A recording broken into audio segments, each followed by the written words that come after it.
Le contexte aujourd'hui est particulièrement lourd puisque l'ensemble des éleveurs, des représentants des fédérations professionnelles, qu'il s'agisse de l'élevage ovin, de l'élevage bovin, mais aussi les représentants des agriculteurs et également des chasseurs sont aujourd'hui à un point de non-retour. Nous avons tout simplement la situation que nous n'avions plus connue dans ce département depuis près de 15 ans, alors que ce département connaît la prédation depuis les années 90,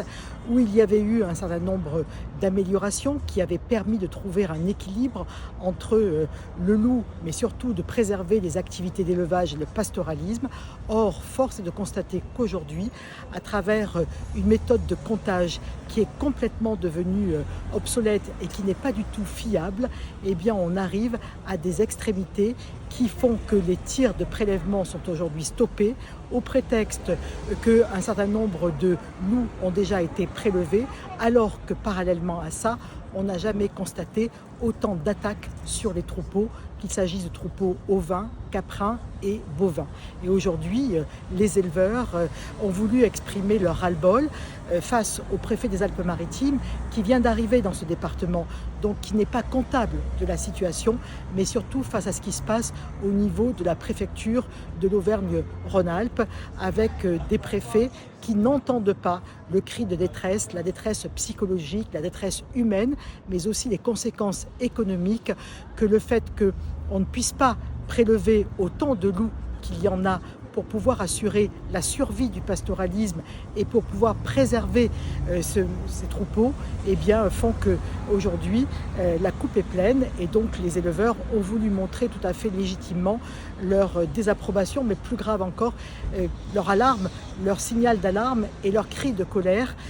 parce qu'ils ne peuvent plus se défendre comme cela devrait être possible et que nous n'avons plus une régulation de la population lupine alors que le loup est présent de partout, non seulement dans nos massifs, mais également dans nos villes et qu'on n'en avait jamais vu autant, et y compris en plein jour. Donc il faut véritablement qu'aujourd'hui l'État prenne la mesure des choses et que l'on reparte sur des bases saines qui donnent de vrais chiffres de ce qu'est la population lupine et qu'en conséquence de chiffres qui reflètent véritablement la réalité, eh bien les éleveurs se remettront autour de la table pour de nouveau faire avancer les choses et que l'on puisse, à partir de vrais chiffres, eh bien, réguler le loup et pouvoir tirer. Quand vous pensez qu'aujourd'hui, les lieutenants de louveterie ne peuvent plus répondre aux appels des éleveurs et qu'ils sont obligés de rester chez eux, alors qu'on a des lieutenants de louveterie qui sont de véritables professionnels, mais qui disent aux éleveurs « non, nous n'avons pas le droit d'intervenir ». Eh bien ça, ce n'est plus possible.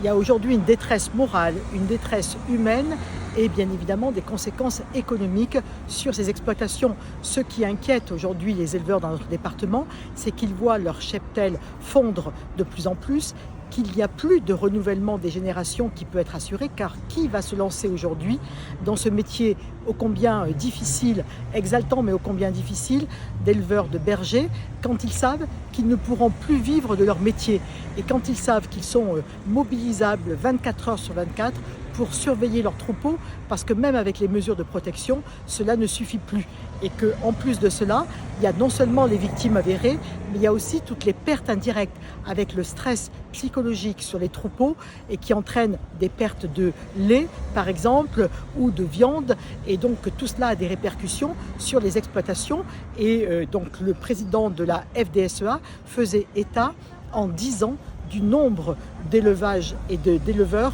qui ont disparu, en tout cas de cheptels qui ont disparu. C'est absolument colossal et impressionnant. Et si l'on continue comme ça, eh bien c'est le pastoralisme qui va disparaître de nos montagnes, de nos massifs. Or, le pastoralisme est une source d'économie locale absolument importante et primordiale pour l'ensemble de nos massifs. Et c'est aussi des circuits courts qui permettent à nos concitoyens de pouvoir trouver des produits de qualité. Donc c'est tout cela aujourd'hui qui est en balance, tout cela qui risque demain de disparaître. C'est la raison pour laquelle il me semble aujourd'hui que c'est vraiment la réunion de la dernière chance et que si l'État ne prend pas en compte la réalité des choses, ne prend pas ses responsabilités, eh bien on va assister à la disparition pure et simple du pastoralisme et ça, nous ne l'acceptons pas et c'est la raison aussi pour laquelle j'ai toujours été aux côtés des éleveurs, des bergers, des agriculteurs et des chasseurs et je continuerai à l'être parce que la situation est trop grave.